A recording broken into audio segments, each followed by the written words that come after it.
Hello, hello.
Hello. Hello, Matteo. How are you doing? Hello, Marwan. Can you hear me? Loud and clear. Perfect. Same here. How are you doing? Good to know you. Yeah, nice to meet you as well. Yeah. Okay, you can see me as well. Yes. Perfect. Yes, very well. Hello, Nina. You are muted. Yeah, hello. I just joined. Hello. Hello. Blur my background. Just... Hello, Nina. Hello. Nice to meet you. How are you? Likewise, very well. What about you? Where are you based? In Slovenia. Slovenia. Nice. Yeah. So, yeah, it's afternoon rush, working rush. I guess so, yes. I'm based in Barcelona, so not that far, Not that far, yes. but not that close. I was just in Bilbao last weekend, yeah, on a conference. Nice. Which one? To which conference you mean? Yes. Yeah, about organization design. This is my topic or my field. Designing organizations for the future. Very interesting. Okay, let's see. So maybe we can have a very quick preliminary talk as the others join us. Marwan, you will be speaking first. So there will be the introduction. I mean, we will deal with this internally, but you will be it will be the one taking the floor first as speakers. Sylvia will introduce first. I mean, you've had the discussion with her, so you know how she'll handle this. We're expecting approximately 40 participants, more or less. Okay. Yeah, I mean, we're also very familiar with Zoom, so we all know the functionalities. We are now on a practice session. I don't know if it shows on your screen as well. If you see somewhere that it's a practice session, but the webinar hasn't formally started yet. So as of when we're all in, yeah, I will launch the webinar, and people will appear immediately. There's no waiting room in the webinars. Anytime, anything you might want to, any problems or any issues, you can, I think you have Sylvia's, I have Nina's and Sylvia's phone call contact. So if you have an issue, you can ask Sylvia. But I mean, I don't expect anything in particular to happen. The meeting is recorded, and yeah, that's pretty much everything.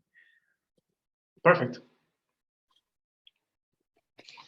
Matteo, one question: Will you monitor the chat? So if when we are, let's say, speaking, me and Sylvia, we can just turn to you and ask if there are some interesting questions, and then you ask the question, or you put the question. Okay.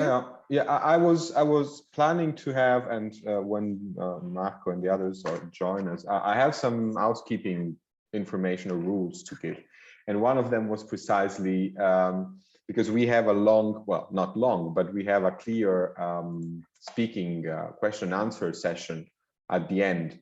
Will you accept also, can I tell people to keep their questions at the very end, or would you rather want to accept some interruption, so to say? Yeah, I would, let's say 1 or 2 questions, depending on time for each. So after Violeta and after Nick, or better said, after Violeta, because after Nick, we already have Q&A. Yes. So yeah, after Violeta, I would take 1 or 2. Okay. So I'll let you, this is what I also will tell Sylvia. If when you speak, you feel more comfortable saying, go for questions, I will monitor them and I will read them during the just after.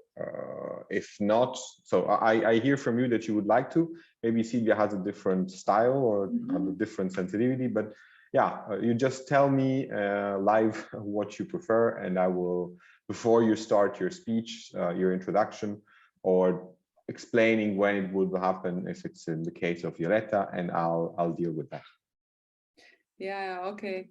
I will see. If I will turn to you, I will definitely say, Matteo, do we have some interesting questions? But usually when I facilitate, I monitor everything. So there are notes, questions, chat box. So there's everything in parallel. So if there won't be, let's say, 100 questions, I will probably do it myself. So there's not too much interruption. Okay. But yeah. Great, can't wait. Just give me 1 sec. I'll be right back.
Ciao Silvia.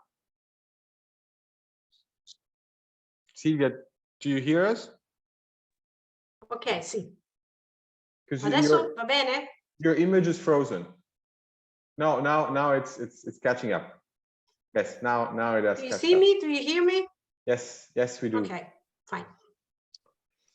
I was just telling Nina, if you accept or if you prefer to have questions directly addressed to you before the long Q&A, because Nina will probably do, and she'll during the meeting she will say, Matteo, are there any interesting questions, as she feels comfortable with that at the moment that she feels it's it fits asking this kind of things. If you feel like you also want to ask something, don't hesitate to just say as you speak, Matteo, any interesting questions in our Q&A, and I will monitor them. But they will be visible to all of us on the Q&A box, which is only available for the panelists, though, if I understand correctly. Okay, I've got a couple of questions for each of my speakers already, so they may help, but no, I meant speaker questions from the public in case. yes. Well, if you've got them, my major concern is time. No. It's kind of I mean, the schedule that I shared with you is rather large, because we have put in 30 buffer seconds between each line, and still we would have approximately 3 to 5 spare minutes, even if each of you at every single line of the debate takes these 30 buffer seconds. So it should be feasible, but of course you feel free to. I mean, you are handling both of your blocks, so if you fear it's going too slow. Where do I see the questions? Because I can manage. If I see that everybody's fast, I get the questions. If they are too slow, we skip that part. We're still on a practice session for the moment, so the functionalities you see are not those that should be available at the end when we actually launch the webinar. However, you have at the very bottom a button saying questions and answers, just next to your share screen button. You have you have mute, stop video, participants, Q&A, share screen, reactions, etc., etc. And that's after where reactions, I just got apps. I don't know how. Question and answer, which is the chat. Okay. Yes. And this is from the public. Okay. Right. It's actually questions and answers. This chat is a different function. Okay. I've got it. And it should be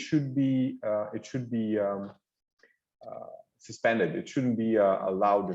If the settings are correct, then people would not be in a position to chat among each other. But we are the only ones actually who can address questions to people via the chat, whereas people can ask questions through the Q&A. But I will monitor that. Okay. Matteo, can you once again, is there a separate link to join it in 3 minutes, or is this the link? For you, yes. Yeah, for us is the same. Yeah, okay. Yes. Yes, because if you click on the other one, I only put you in copy for you to know, but hold on a second if you don't mind. I understand. Thanks. Nina, how do you pronounce your surname? Langerholz. I just used that one. two of them are too much. I guess I'm not the only one having this problem. Ciao Silvia, hi everybody. Hi. Hello. I had problems in connecting my PC, so I'm using my personal Mac, and I will ask you to share the slides. Okay.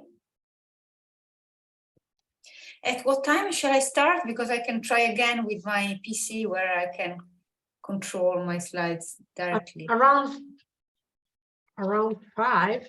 Okay.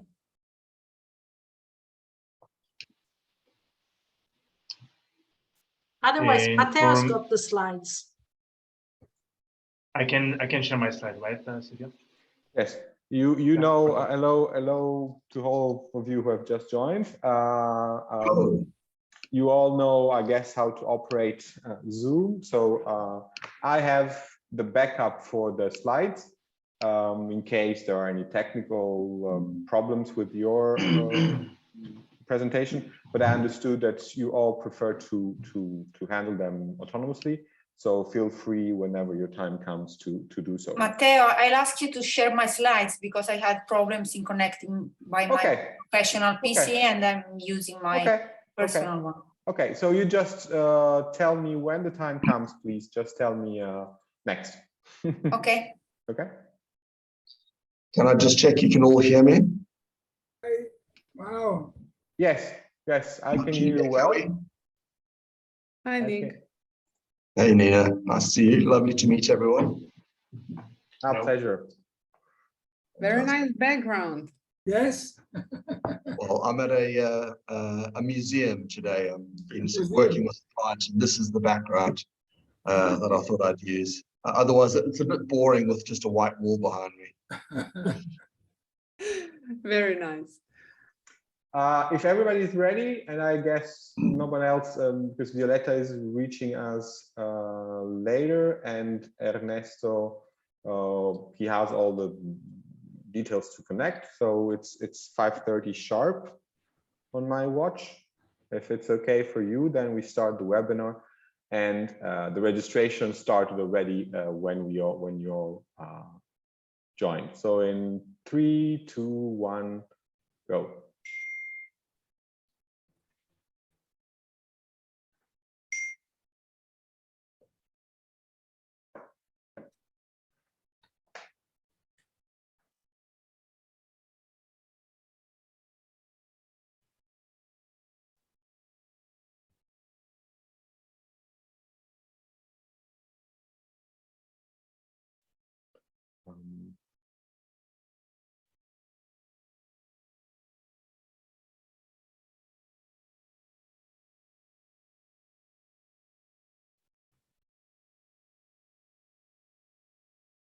Good afternoon, everybody. It's nice to see so many of you slowly joining to participate in our panel. It's a pleasure. My name is Matteo Madarazza, and I'm the head of office of CEC European Managers. And I'm very happy to welcome you all at the second webinar of our series. I'll leave now the floor to our the chair of the working group of CEC that is organizing these webinars, Marco Vezzani, who will introduce our activities and the program of today's meeting. Marco, the floor is yours. Matteo, I speak from Genoa. We have a beautiful summer day, but it will be a pleasure to stay with you for a couple of hours. So welcome to everybody on behalf of CEC, the Federation of the European Managers. My name is Marco Vezzani, and I'm the Vice General Secretary of the Federation, and I'm also the coordinator of the working group Smart Change. This working group has organized 3 webinars dedicated to analyzing how the European social players must respond in a smart way to the huge challenges that we are facing: energy, climate, war, inflation, competition, and many others. Today, we invite you to join the second webinar, a debate on how innovation and organizational models are changing to better shape the European business environment. My colleagues and friends, Nina Langerholz, I'm not sure how to pronounce, but it's rather difficult, and Silvia Puggi, that is by far easier, will coordinate and introduce 5 very competent and interesting speakers. And I'm sure we will get a lot of very good ideas, and we'll also have the possibility to have question and answers after the speakers will complete their introduction. As a result of these 3 webinars, the third one will analyze the industrial processes, while the first one spoke about energy problems. I was saying, after the completion of the 3 webinars, we would like to organize a final event, more or less by the next spring, to present a wide and coherent view of the managers about the smart change. Thank you for patience. And Silvia, I think Silvia now can go on. Thank you. When a crisis comes, first thing companies do is to counter innovation. But that's exactly what you should not do to get out of the crisis. I strongly believe that innovation is the answer to tackle difficult periods. We are living in a period of crisis, of dramatic changes in the scenario, where black swans keep on emergency. In the past, we used to have major changes every few years. Now it's every month. Companies need to adapt to new situations every few months. They need to become able to change fast and smart. In other words, they need to innovate. The traditional approach towards innovation was to invest in internal research and development. The bigger the company, the bigger the labs. That means that smaller companies had trouble performing real innovation.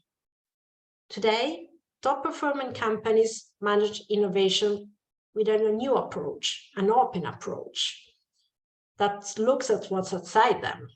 They widen their point of view and look for ideas, creating partnerships with startups, university, research centers. Today, we will explore how most innovative companies have changed the way they lead the research and development process, how they scout for ideas and technology, how they choose and support them, how they integrate them inside their business. I'm head of CSR manager Italy, but I'm also a business angel investing in startups. Therefore, I'm very happy to introduce our first speaker, Maroun Abdellouie. He's from Mind the Bridge, an innovative advisory firm building connections between corporates and startups. And he will present an overview of major trends in open innovation. He has worked in the French Tech, in Silicon Valley, and now is in charge of Europe from Barcelona. Mr. Abdellouie, the floor is yours. Thank you very much, Silvia.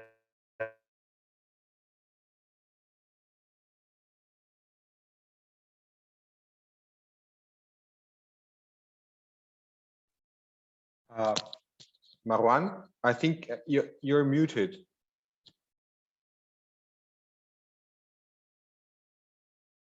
I'm afraid you still are muted.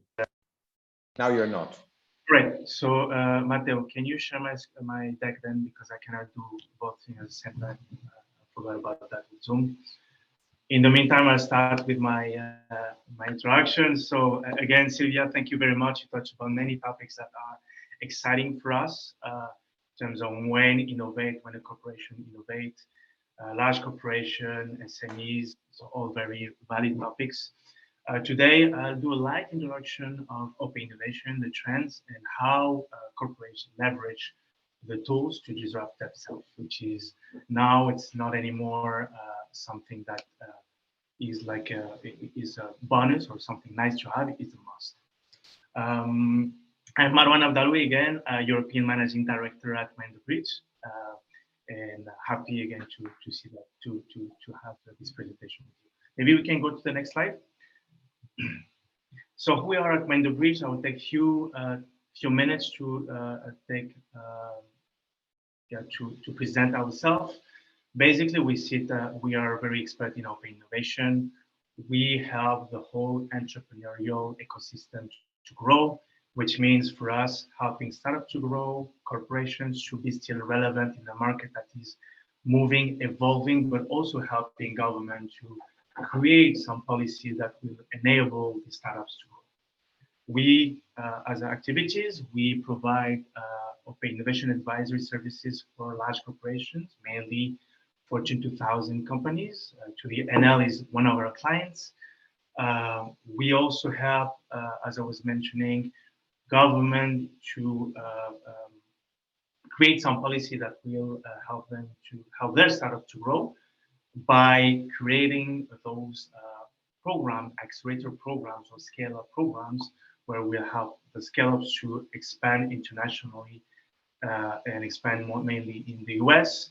We also provide some research report where we compare the different ecosystems, meaning the US with Europe, with China, etc., to understand where we are and help the government to understand what they should put in place in terms of policies.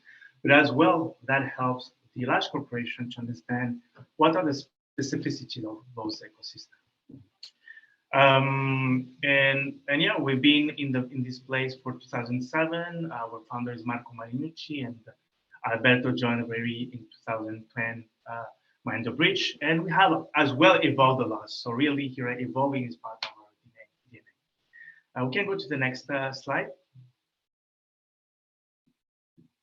Here, I don't want to take a lot of our time to talk about this, but just in terms of numbers, we engage with more than 5,000 startups in a year. We engage with and serve a bit more than 100 corporations in a year. As I mentioned, innovation is part of our DNA. We started more on the startup side, but now we're on the startup and corporation side. Again, innovation is part of our daily task and activities. We're vertical agnostic because we believe that an innovation, you can actually replicate some innovation that are happening in one vertical, and you can replicate it to another. So, and if you don't do that, you'll miss something. As I mentioned, we started in Silicon Valley. It's where our HQ is, and by design, we're international, because you'll see in the next slide, our location, we're based in all the innovation hub globally, right? So we are, as I mentioned, in Silicon Valley, where is our headquarters. Next slide, please. We are in London as well. We're in Barcelona, where actually I'm based. We opened also in South Korea during the pandemic, and also we are in Israel with an indirect presence, but very soon, 2023, with a direct presence. So enough now talking about Mind the Bridge. With the next slide, we can start with open innovation. I think Sylvia said the framework very well, but just wanted to define open innovation, because sometimes people tend to confuse open innovation with open source. But just what is open innovation? Basically, before, traditionally, open innovation was researchers that were doing some research secretively in their lab, very close environment, only talking with their employees. implementing those products and then pushing that to the market. Well, it's not the only way to innovate, and actually definitely is not the fastest way and the cheapest to do innovation. On the right, what you see is the open innovation model. If you think of innovation as a funnel, meaning from the ideation to the launch of the product, when you do open innovation at each of these phases, you'll have some interaction with the external world. Can be with R&D centers, can be with the end users, can be with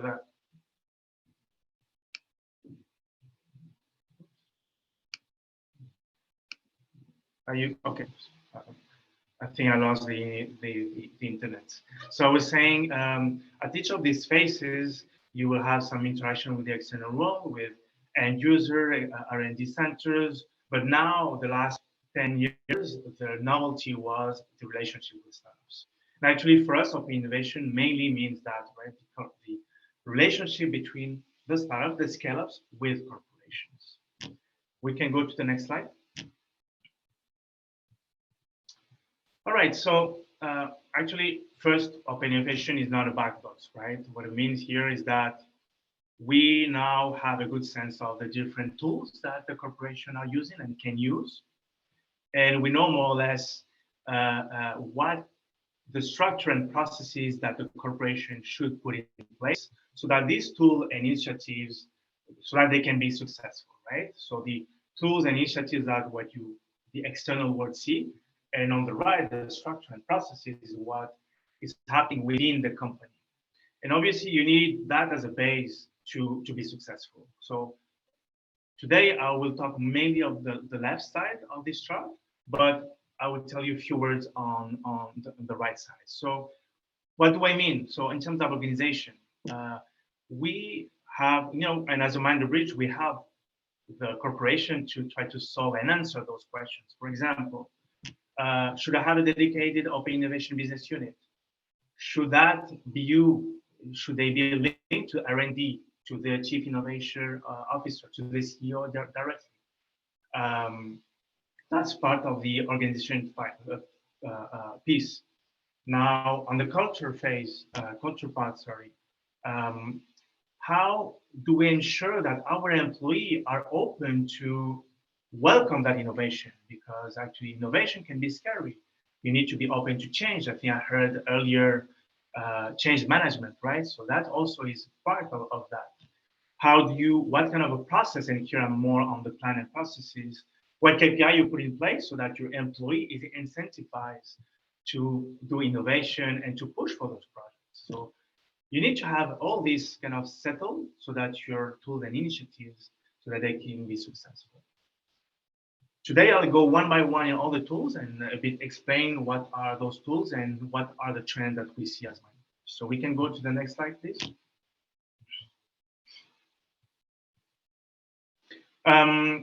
Before going into the tools, CSS, or the Corporate Startup Stars, is an award that we've been doing the last 6 years or so, where basically we reward the best in class in terms of open innovation. And I'm relying heavily on the data that we were able to gather to kind of tell you what are the best in class. So on the left-hand side, what you see, the Corporate Startup Stars are the best in class. The challengers are the students that are a bit doing less better, but that almost there, right?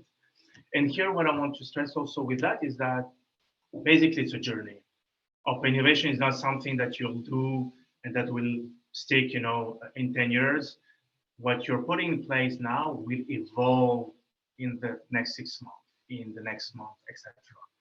And I think Sylvia said it very well, is if you don't evolve, basically you'll be stuck in general, right? So that's what we mean here by this chart here on the left. All right, we can go to the next slide with the antennas, the open innovation antennas. I think the word is pretty self-explanatory, but what we call antennas is when you have a team in the innovation hub and their goal is basically to identify the innovation trends, can be technological and technological perspective, but also more on the business model, for example, and disruption, right? So Their goal will be to identify those and infuse them, feed the mother company to say, hey guys, this is what is happening in the next 2 or 3 years, whatever. Obviously, with this, you also have, you identify the stakeholders, the main actors that basically need or to monitor or to engage with. What we see with the stars, the best in class again, is that if you want to be the best in class, you need to be in Silicon Valley as well. This is a must. The challengers is a bit less the case. It's 50% of them that are in those hubs, but again, location matters, right? That said, we see some other innovation hubs that are emerging in the next slide. That can be in Austin, in the US or New York, can be London in Europe, Barcelona in Europe as well, but obviously in China as well, with Shanghai. So I think what is also very interesting with that is that all these hubs have some specialty, right? So if you want to have in the US to get more insight about advertising, ad tech, you need to be in New York. If it's oil and gas, maybe more, I don't know, in Dallas, for example, right? China will have other specialties. So here again, you need to understand what you want to take out of it when you are in this hub, so that, and thereafter, you'll choose the location. We can go to the next slide.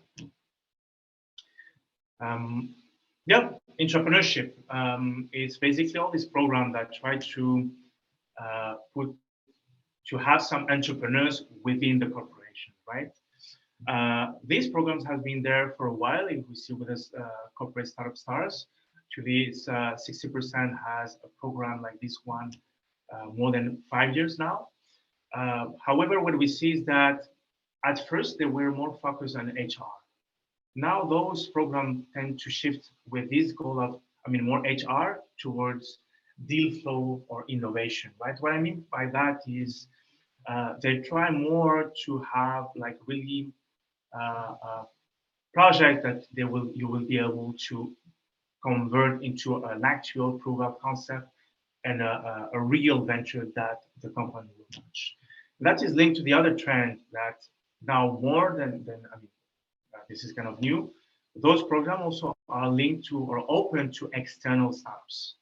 And that's basically, you can see here that, again, these programs tend to be now a bit more concrete than what it used to be. Obviously, you need that because it's really helpful to change, again, the culture of the company and to help their employees to understand what is be a startup or to take risk and to be more comfortable with change. But now it's like really more concrete. Can go to the next slide. Corporate accelerators. Actually, I back in 2014 when I was in San Francisco, I created one for Alcatel One Touch. It was a big novelty at that time in 2014. Not anymore. There's several reasons. One is basically because they're very resource intensive, meaning you need a lot of time, you need a lot of people involved, they're not flexible, and yeah, basically, and they have difficulty to prove results. So now what we see is that one, they shifted in terms of maturity of startups with who they were engaging, meaning from early stage to more mature scale-ups. That's because the early stage startup, they're not really ready to work with corporation. They don't have the bandwidth, the capacity to work with those elephants. Again, coming back to flexibility, that with those programs being more virtual, it helps them to gain more flexibility, and they're more customized. So it's not anymore a batch of 20 startups. It's like really case by case. If a good startup, you engage with a good startup, you can start or have them involved in that accelerator. And then we'll see that a bit more in depth, what it means. But more and more we see that those accelerators tend to be now merged more into venture builders and also merge a bit with entrepreneurship, and we'll see that a bit later. You can go to the next one. All right, actually, venture builders. What is venture builder? And here, what I have to say, this is a pretty new concept, so you'll see many definitions out there. You can see the term startup studio, that is a bit similar but different. And actually it's because it's relatively new. There's not one model that is really, how do I say that you can see out there.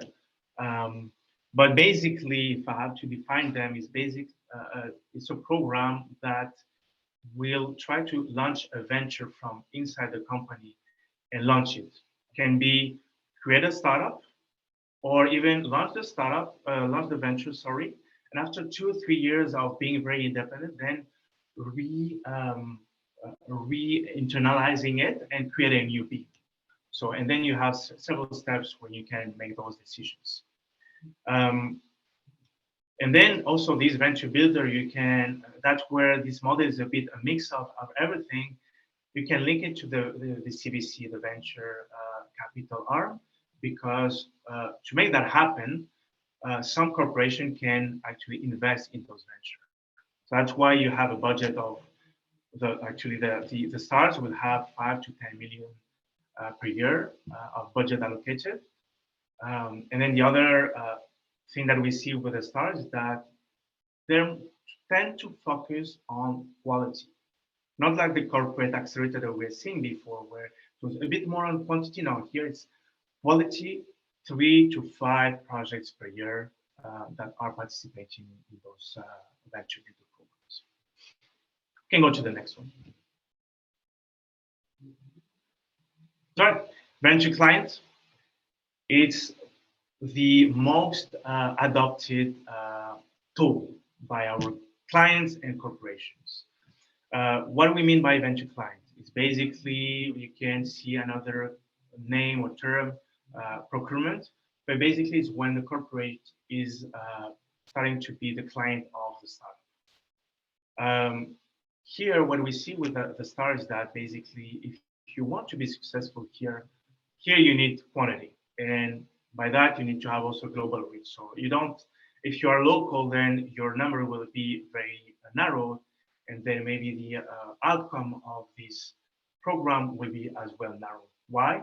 Because if you see the funnel of the venture client, you'll see that actually the success rate is only 1%, that you create a long-term collaboration. So very few. So that means that in terms of the input, you need to screen a lot of startups. And here the stars, corporate startup stars, actually screen more than 1,000 startups. I won't go on the right. It's basically giving more numbers of the corporate startup stars and challengers. But here the main key takeaway of this slide is that you need a lot of startups to be able to add value to your company and create long-term collaborations. But it's true that is the easiest way to engage with startups, because you can be specific, you can answer some of the needs of your BUs, and therefore it's easier to prove the results and add value to your company. Can go to the next slide. All right, a lot of when sometimes I say that I'm working on open innovation, many people say, oh, so you're investing, right? So yes, it's one tool, but not the only one. But also, yes, the stars, mainly they have a CVC arm. Right? Actually, it's 85% of the stars have a CVC arm. So you need to have one if you want to be a star.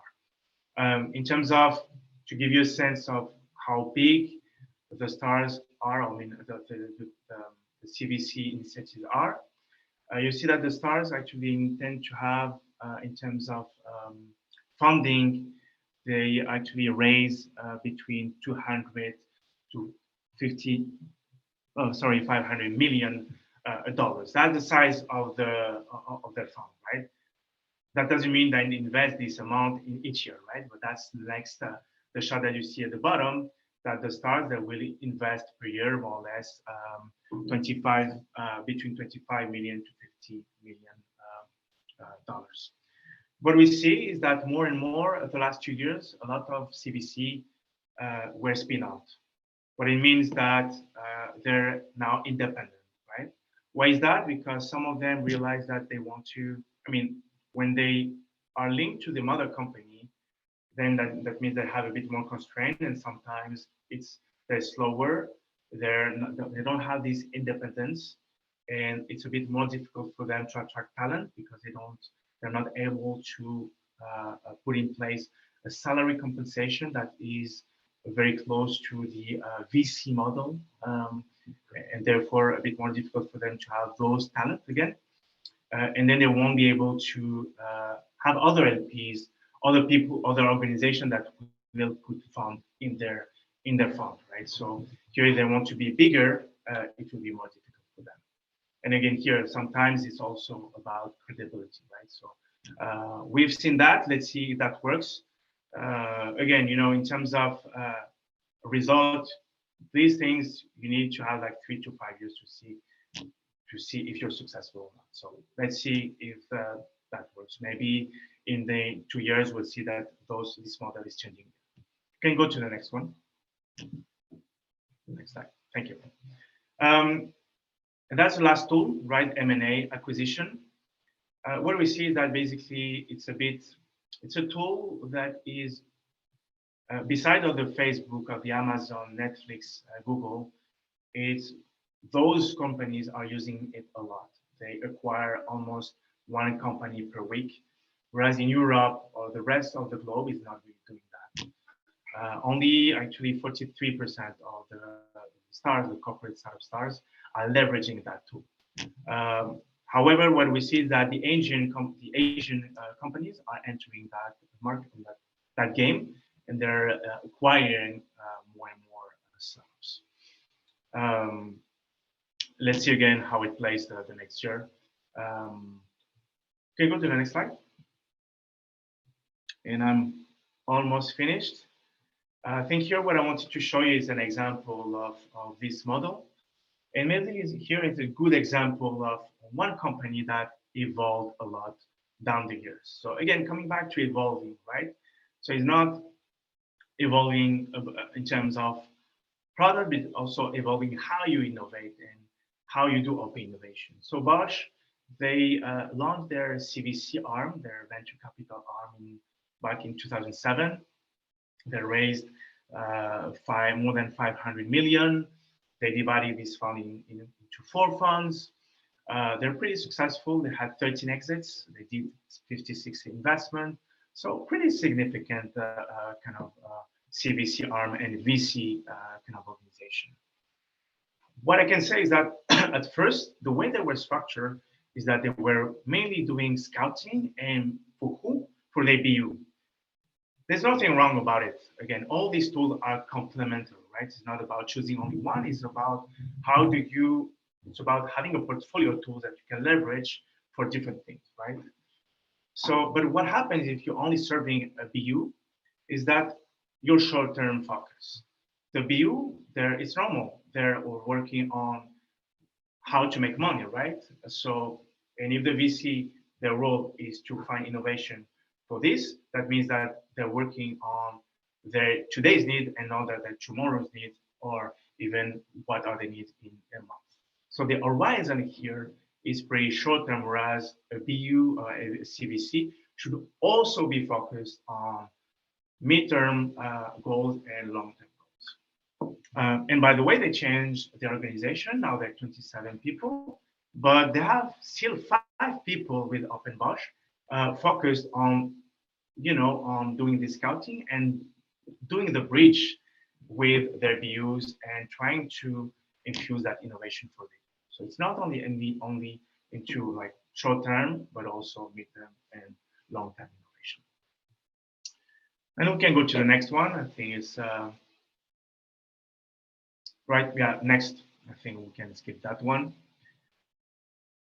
Right. So I wanted just to leave you with that. We again, as Mind the Bridge, we definitely can help large corporations to structure their open innovation activities or help them to revamp them.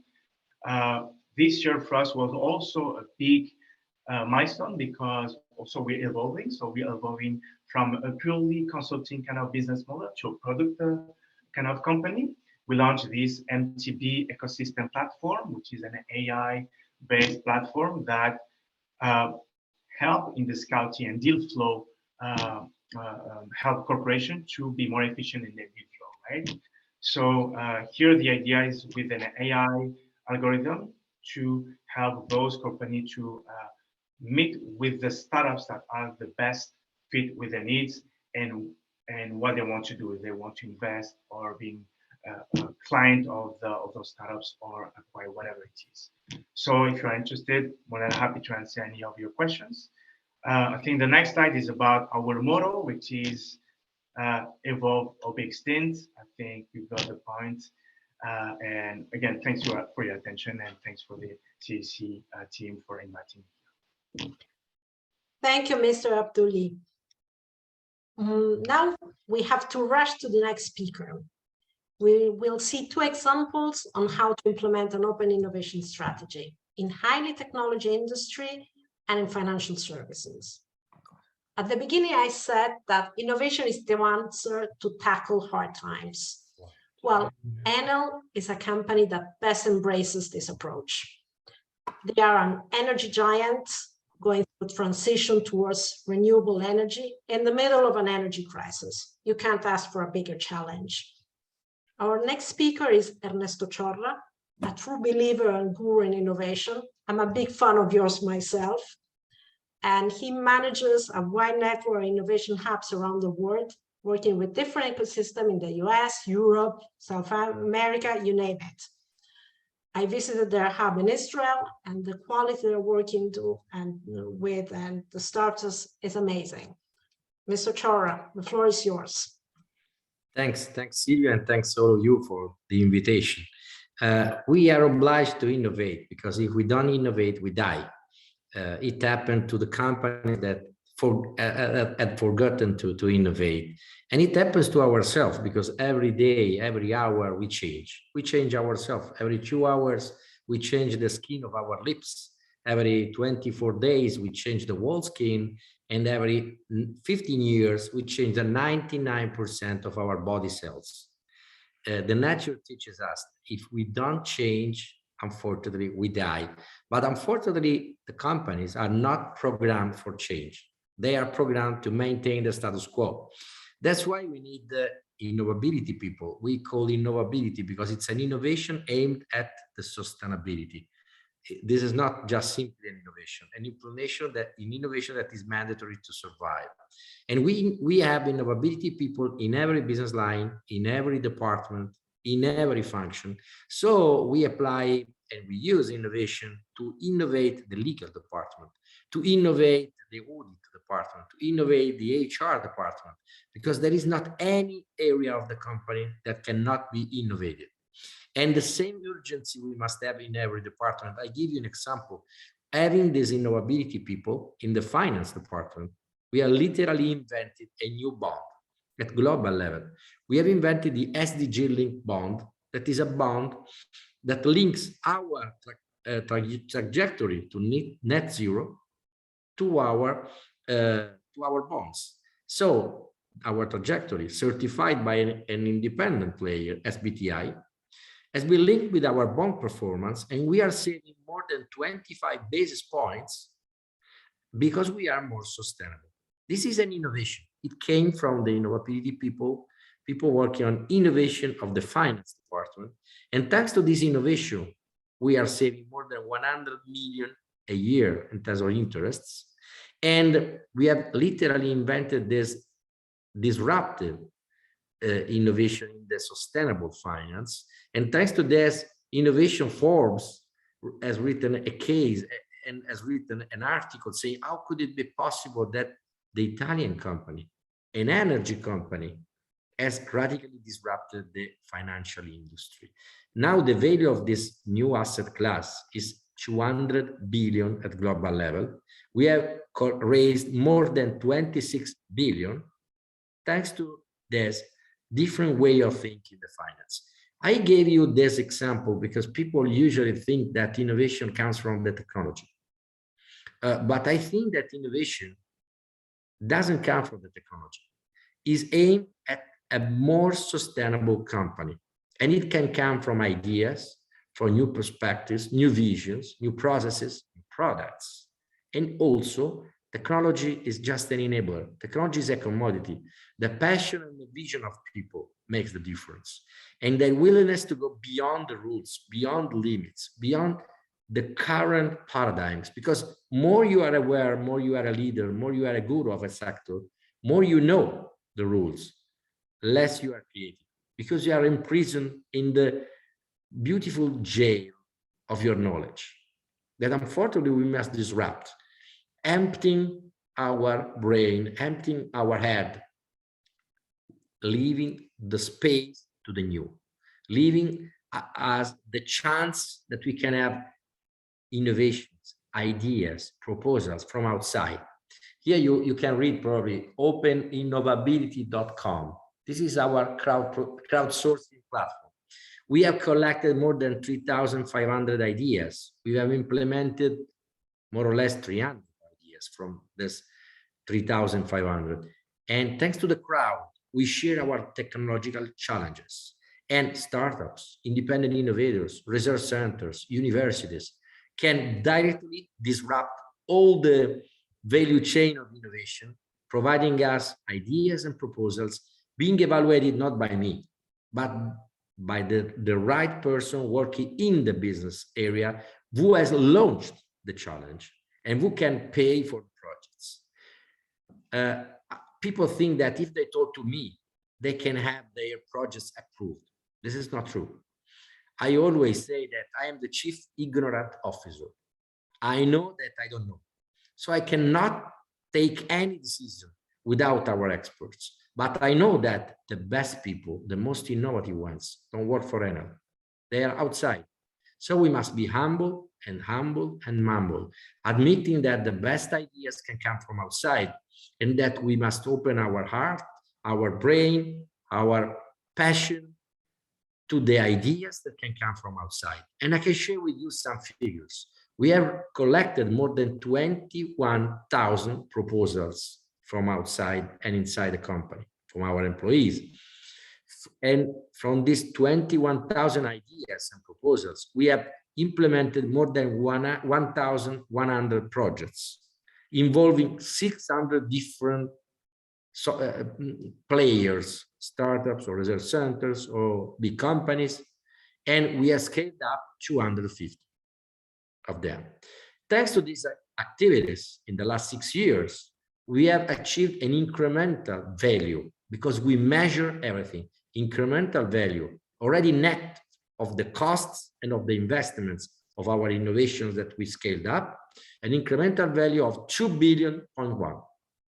So more or less every euro that we spend on innovation gives us 4 euros. So probably companies are not used to track everything, to monitor everything. And we have a digital platform, and in this digital platform, you can find all the 21,000 ideas that we have received. Why we said no, why we said yes, what we have done, with whom, what kind of projects have been scaled up, and what kind of results we have achieved. And everything is monitored and measured by our control people. Because in some companies, people think that innovation is just creativity, but creativity is not enough. If you don't implement, if you don't scale up, innovation is a cost that you must cut.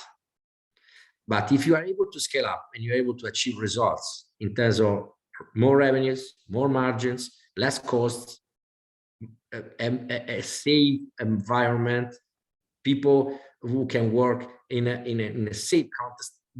Okay, these are concrete results that we measure every day. I want to share with you that without the startups, we couldn't achieve more or less the 75% of our result. So the startups more or less have contributed with an incremental value of 1.2 billion in terms of value. So more than 1 billion that we have achieved in the last 6 years in terms of value coming from the innovation came from startups.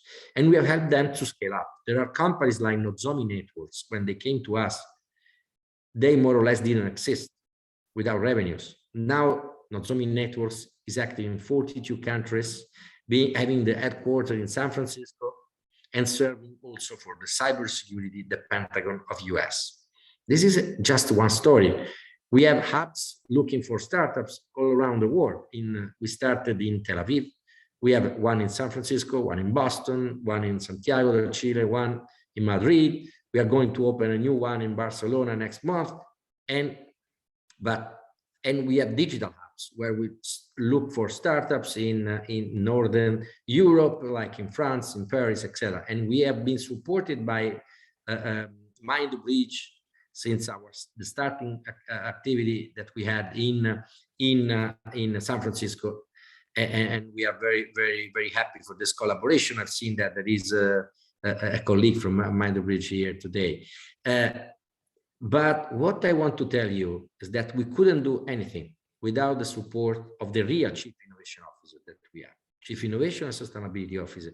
My role is Chief Innovability because we have invented this new word mixing innovation and sustainability, but the real Chief Innovability Officer is our CEO. Because I always say that no CEO, no party. We can't do anything without the support of the CEO. I have people working with me in every business line, in every function, in every market, working under me, under my administration, under the administration of the global head of such areas.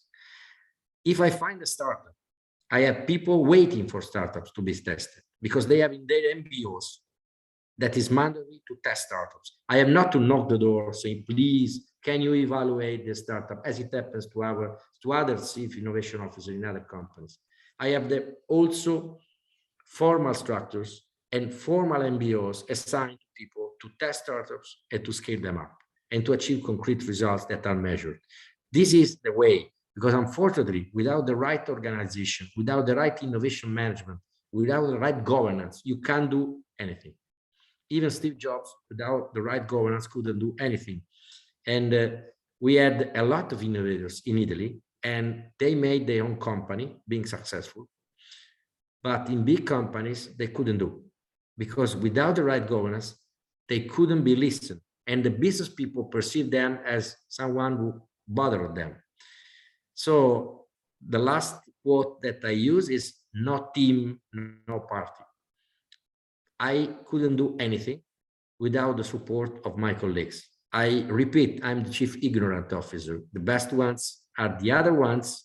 I'm just the one who has implemented this new governance, but without the CEO and without the team, nothing can be done.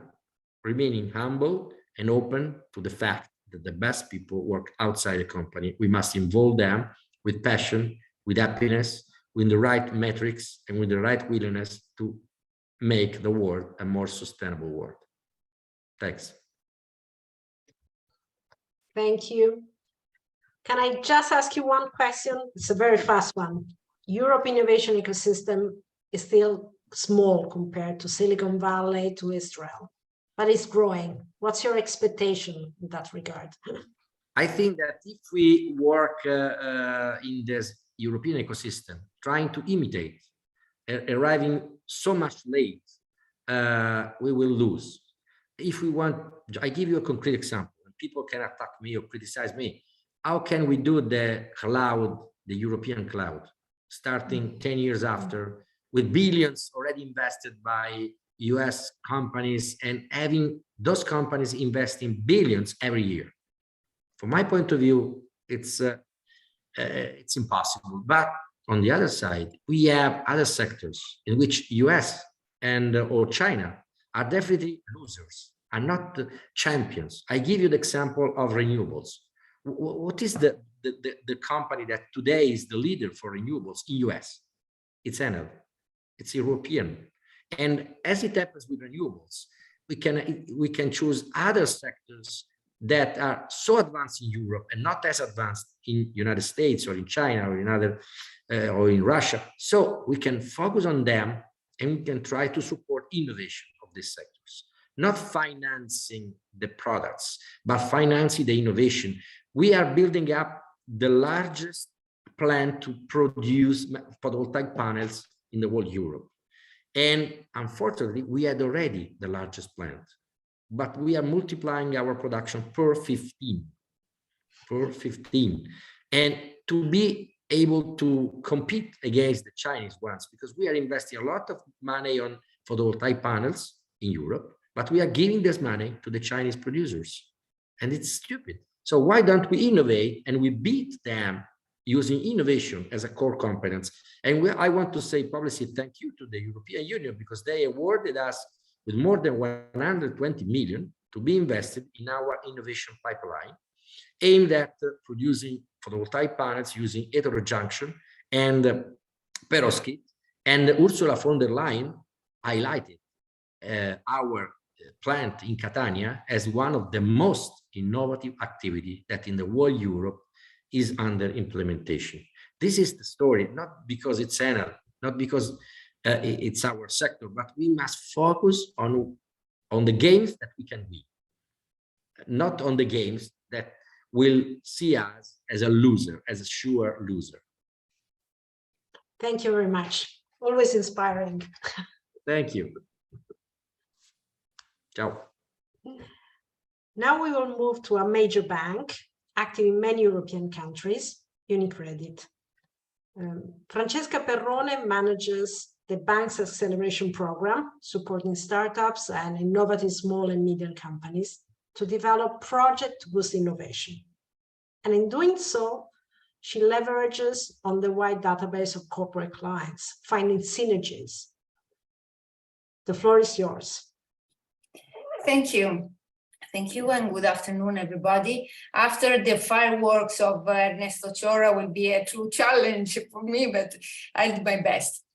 Thanks for the opportunity to share UniCredit's experience on innovation. I asked Matteo to share the few slides that I prepared.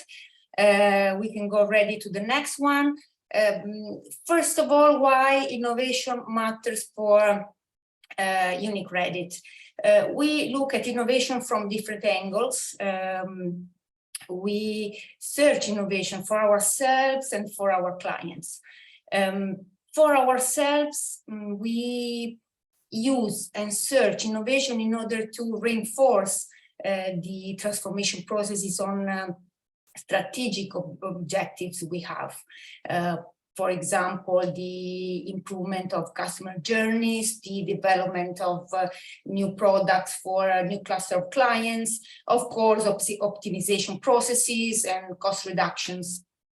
To do that, we implement several open innovation models, almost all those that the colleague from Mind Bridge mentioned. So we work with venture builders, we work with innovation orchestrators like Plug and Play, who is a long-standing partner of UniCredit. They help us to scout technologies consistent with our objectives and support us in integrate the solutions. We invest in startups and we work with startups. And coming closer to startups, as a bank, also through the action that I will describe you, that we have built with the platform that I have the honor to lead, we have understood that startups are a new class of clients that we are willing to foster. We have realized that startups are the new generation of corporate clients. There is a huge part of tech companies that we need to be able to support as a bank. So we need to build expertise in order to serve them as clients, to design dedicated products, to have the right approach for these new generation of corporate clients. In addition to that, we have also understood that startups and the innovation they bring and the solutions they build can be a strong and powerful leverage to be strategic dialogue also with the rest of our clients, both on the corporate side and on the private side. So we collaborate with startups in order to stimulate and bring innovation to our consolidated clients. We try to favor industrial partnerships, collaborations, joint ventures, and so we are an enabler and sort of, we use the UniCredit as an infrastructure of relationships, and we connect startups with corporate clients. In a similar way, we also present startups and use startups to propose investment opportunities to private clients. We have an increasing number of private clients interested in investing in innovation, in understanding more innovation dynamics. And so we have developed a way where we introduce the right startups to the right profiles of private clients. We can go to the next slide to have a focus on what we have built in order to produce and achieve the purpose, the mission that we have discovered in the journey. I mean, we started working on startups without really knowing what we could achieve and we could bring. So we have developed the Startup platform, which is a business platform to support innovation. We have 5 sectors of interest, all the frontier sector of innovation, life sciences, the clean tech, very popular in this time, in our times, the digital technologies, what we call innovative made in Italy. So all the traditional sectors relevant for the Italian economy with high level of innovation. And since last year, we introduced also a new vertical dedicated to impact innovation. Here, we capture not only startups producing impactful solutions, but startups that are also built to generate impact. So in terms of governance, in terms of business models, in terms of attention to efficiencies, cost savings, and also because there is a strong relationship between this kind of startups and the big wave of impact investors around the world. With this platform, in terms of scouting of the startups, we are focused on Italy. But in terms of partners, we have wide partners around the world, mostly in Europe, but also in Israel and in the US. What we do with the Startup platform, we identify and then support the best Italian startups. Once we identify the startups with the highest potential, we offer to them a set of services that we have built together with the founders. As I told you before, I mean, when we started, we didn't know what we could find and which kind of dynamics and stimuli we could get from the innovation ecosystem. Once we realized the richness of opportunities, the richness of talent, and really the golden nuggets that we were meeting in our journey, we decided to build services really in line with what the startups are looking for. So we provide them the business support in terms of connections with our corporate clients, investment support with all kinds of investors, of course, the most professional ones, venture capital funds, business angels, but we have also opened a dialogue with institutional investors. They are still far from a concrete dialogue with startups, but we start unifying and minding the gap of these two kind of worlds. Of course, we offer banking support.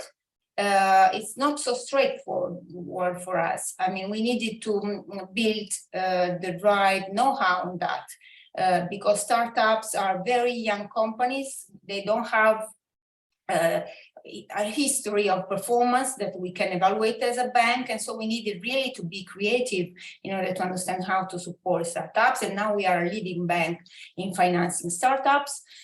Then we offer also technical support. So once per year, we organize the Startup Academy, bringing together big players, digital, in the consultancy, in the legal world, coming to bring expertise, but also multiply the networking of the startups. And Silvia was part of the academy of this year. We are very happy about that. And we have also a club of mentors. Again, cherry-picked professionals from different expertise, willing to share their time, their skills, their networks in order to boost the growth of the startups we select. And then since last year, we have also added ESG support. We want that the startups we select really are aware of what means being a modern company today. They are very modern, of course, in terms of technology. We want to make sure that they understand the importance of ESG standards in order to face the big challenges of our times. Just to give you an idea of the size of our platform, we have analyzed more than 6,000 projects, almost 7,000. Every year, we attract 700 projects submitting their business plan, their projects to us. And we have been supporting 500 startups because our platform is a permanent platform. It's not just a program lasting 1 year. We provide business, and as long as the companies and startups stay on the market, consolidate on the market, the more we can be supportive towards them. So it's an aggregation of startups doing time. And if we go also to the last slide, I brought also some measurement of the value we have created in our last year of work within the Italian ecosystem and the worldwide ecosystem. 23 startups that we have selected today work with UniCredit. Also, this angle is not easy. So we connect startups with internal teams in order to understand where they can integrate with the offer that we have for our clients, for our colleagues, for our processes, so in the digital world. The startups we have selected have raised more than 2 billion euro. I mean, 2 million is really related to a cluster of 50 startups. So, I mean, they have gathered an impressive amount of money. We have connected startups with almost 800 corporate clients. We organized specific initiatives, tech days. They are industry-based initiatives where we present the best 4 or 5 startups to an audience of interested and specialized corporates who are willing to explore opportunities and collaborations with startups. And we have also specific corporate partnerships with 40 key clients in Italy. They work on a regular basis in order to know the startups we select and to understand with us how they can collaborate. On the private side, we have involved almost 1,000 investors, all clients of UniCredit. Really active and investing in startups. So, I mean, StartLab is proud of UniCredit. It is a startup itself. It has 10 years. It's 10 years old.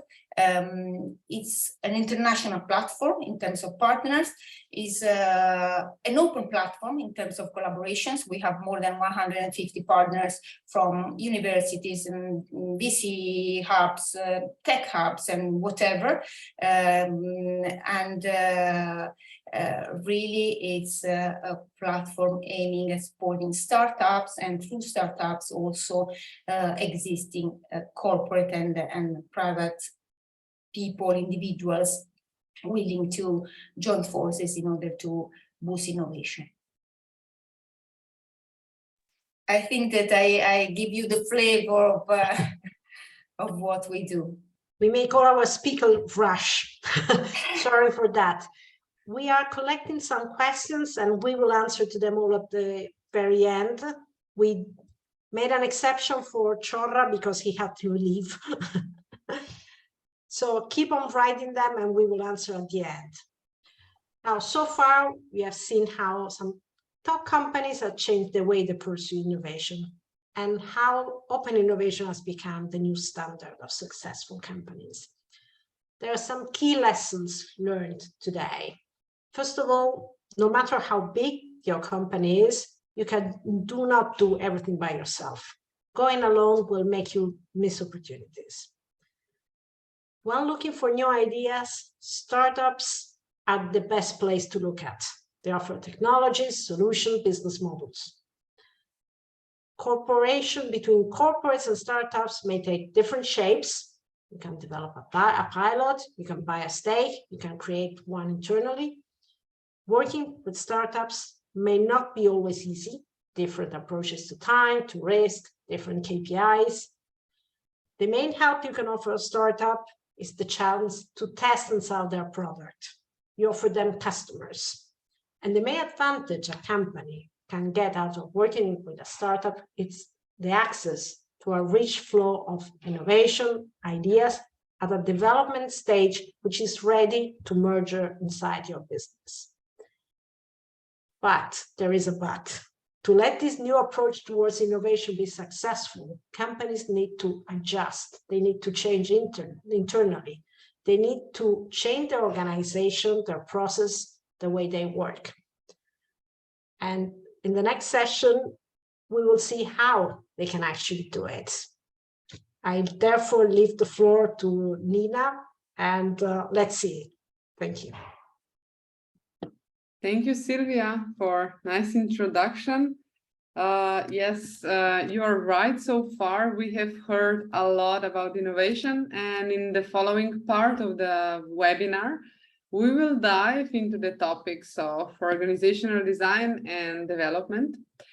We will search answers to the question how companies could be, should be, and will be modifying their operational structures to cope with the complexity of the reality and even more the future.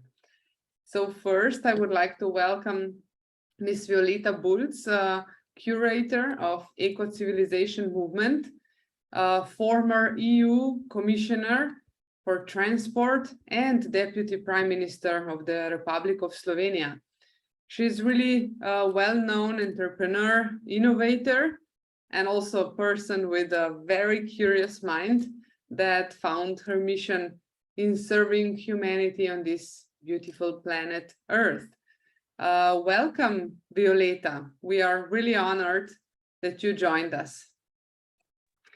Thank you very much. Thank you for the invitation and giving me an opportunity to share with you some of the thoughts that are really a mixture of corporate, entrepreneurial, innovative, and political experiences. So often I wonder myself, how can I apply all these rich experiences in the best possible way to serve? Because that's at my stage in life, that's what I feel is my calling. But today, let me focus on your questions and try to share as much as I can some of the key points related to the innovation ecosystems and how to successfully transition companies to be able to not only respond to the needs, but also to integrate, as we've heard today, maybe the integration of this innovative spirit and integration of entrepreneurial spirit is actually a bigger challenge than the idea itself. So let me first move to the question, where are we today? I listened to the previous speakers very carefully, and I dare to invite you to a broader perspective within which everything that they've said would make even a bigger sense. And one of the critical moments that really challenged me on my path was that I realized that more and more we are investing in development, more and more we are investing in trying to bridge, for example, the poverty divides, to trying to reach the development divides, worse the conditions around the world are. So what's the point here? So why are we finding ourselves in such a critical, I would even dare to say, massive, mass sort of a confusing state, while at the same time, we are trying to do more and more and trying to engage all these beautiful minds together. So there must be a challenge within the system that we are cooperate. And I would like to invite you to a journey where let's hope together we can acknowledge some of the opportunities and challenges that are already presenting themselves, and how can we possibly address this challenge even better. First of all, I invite you to take a really broad view of what is happening to humanity.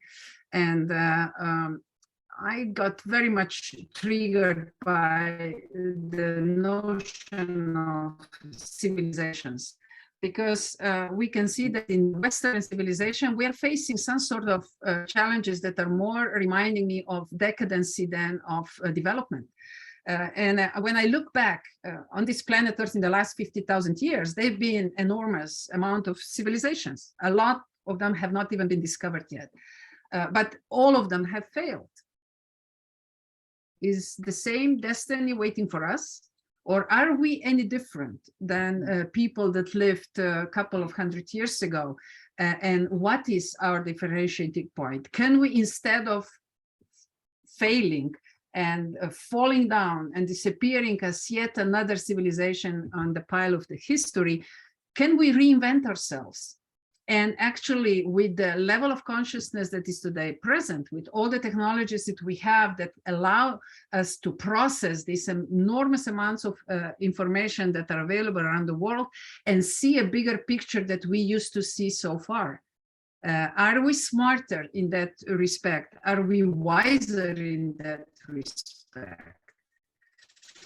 So this is the question that I'm going to drag along and try to now zoom in into the corporate world and see, can we provide some sort of answers, and can we, instead of dramatic changes, see opportunity in evolution, which also consists of course, many dramatic jumps, but they are actually evolving over time.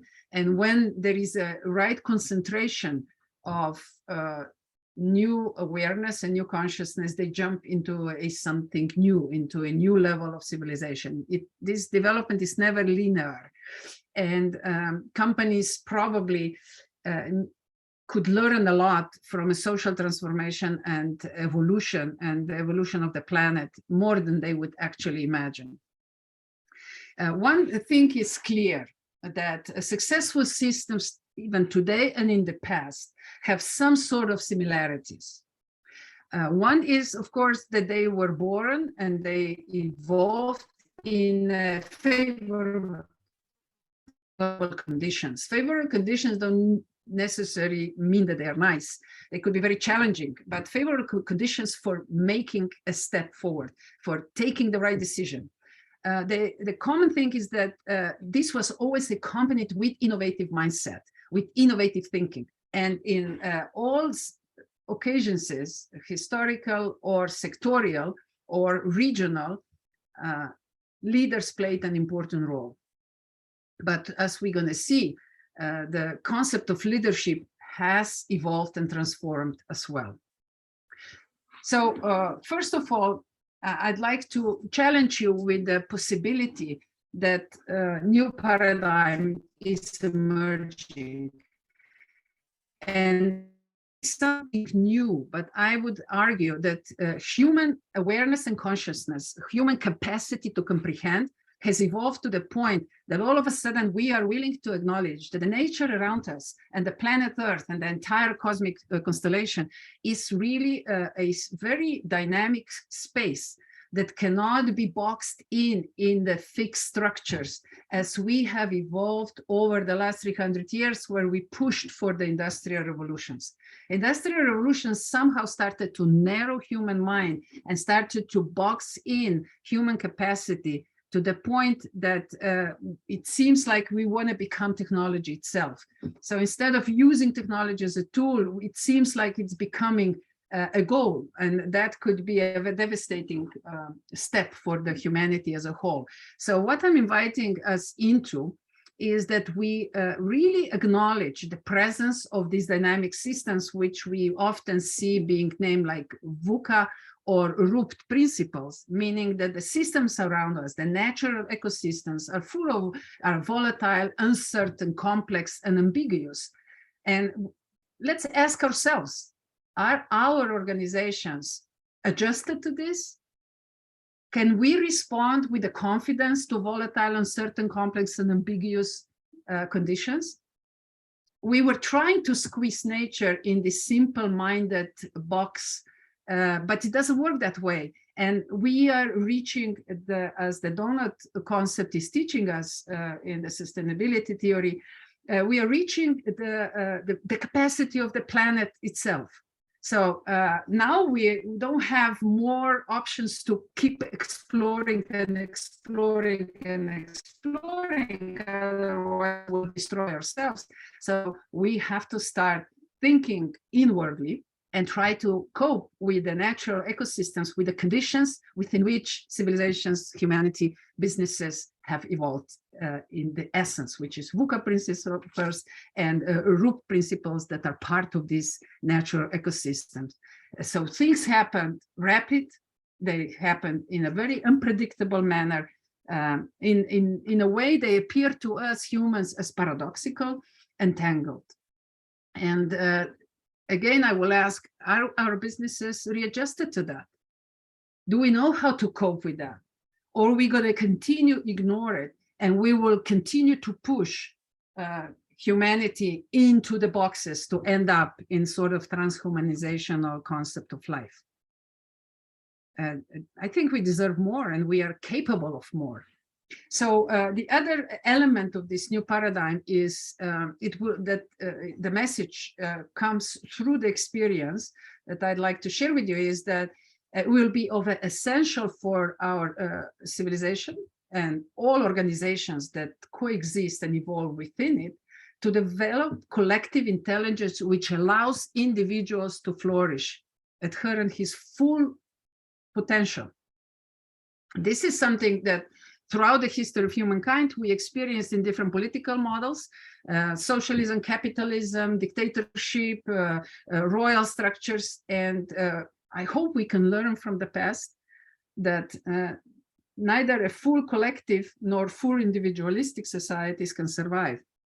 So with this higher level of consciousness and the great tools that help us to crunch enormous capacities of data, we probably are at the point that we can find a much better, much more dynamic solutions that can constantly readjust and equally respect collective empowerment as much as individual contribution to the whole.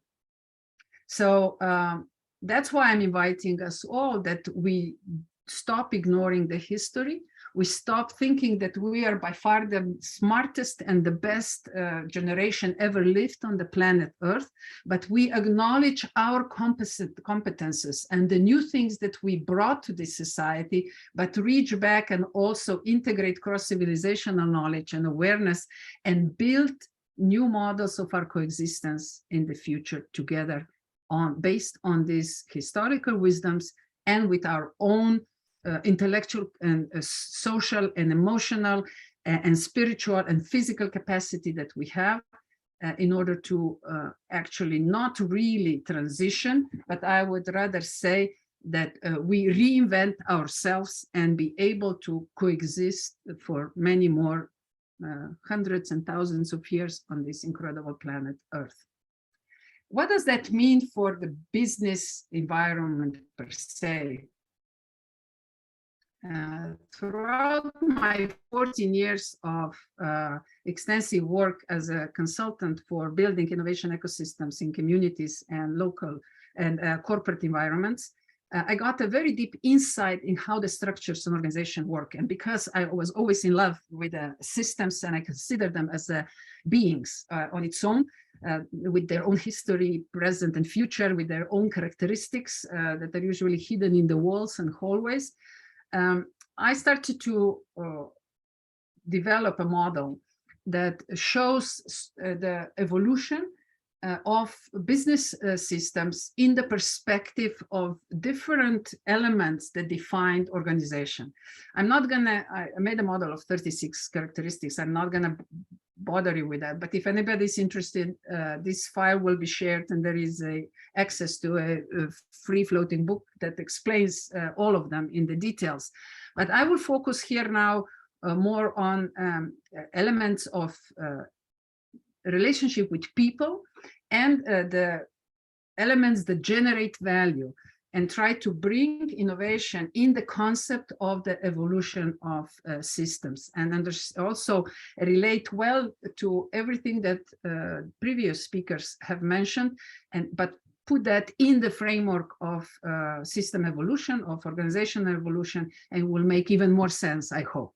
So if at the beginning, very quickly, corporations were, or companies were basically very hierarchical and they were focusing only on productivity, we developed also language around that, and we named people working force.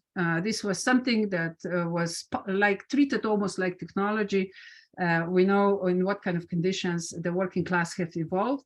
But soon when the market started to expand and when companies started to go beyond their regional frameworks, they suddenly realized that productivity will not be enough.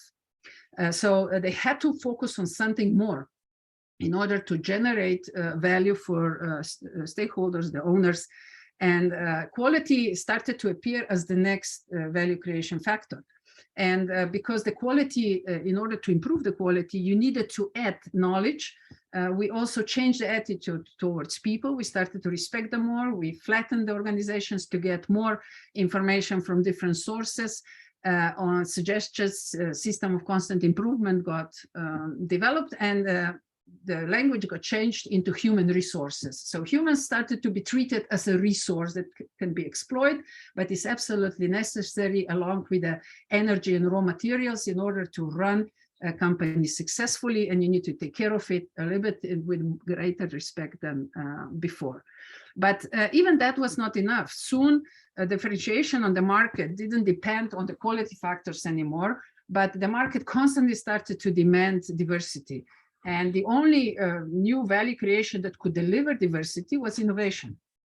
All of a sudden, companies were faced with the fact that they need to deliver innovation on all levels of their processes in order to stay competitive on the market. So how to do that? I mean, in the hierarchical structures, it was really difficult because innovation, if anything, doesn't like hierarchy. Innovation needs open, free, inclusive space, and it needs diversity. It needs to really have as many different points of view as possible, that something new can then emerge at the edge of the known. And we saw in the previous cases the way how organizations try to adjust to that is that they build at the edge of the corporate environments some interfaces with startup communities, interfaces with research units, institutes, in order to bring a bit of dynamics in the hierarchical corporate environments that they inherited from the previous industrial phases. But here is a big but, because all of a sudden that requires a change of culture, that requires a change of leadership, that requires a huge change of organizational structure. Because if you try to squeeze the innovation mentality, the concepts of open space where innovation can dynamically be constantly rejuvenated and can deliver new solutions in the form of products, services, or solutions, you need to readjust organization itself. And that is a tough cookie for many organizations. They don't want to give up hierarchical structures. They don't want to give up top-down decision-making. And that is killing innovation. No matter how much entrepreneurial spirit you try to push into this organization, it will not work, because the first thing that this hierarchy structure will do when something new comes in their way, they will kill it. That's why it's a huge shift in the way how organizations who really want to be dedicated to innovation, they're going through the huge transformational process. And the first really tangible elements of that were project organizations, where all of a sudden organizations started to build communities around the challenges that they were addressing, with really bringing on board people that they needed to address the situation, either being a problem or a new opportunity.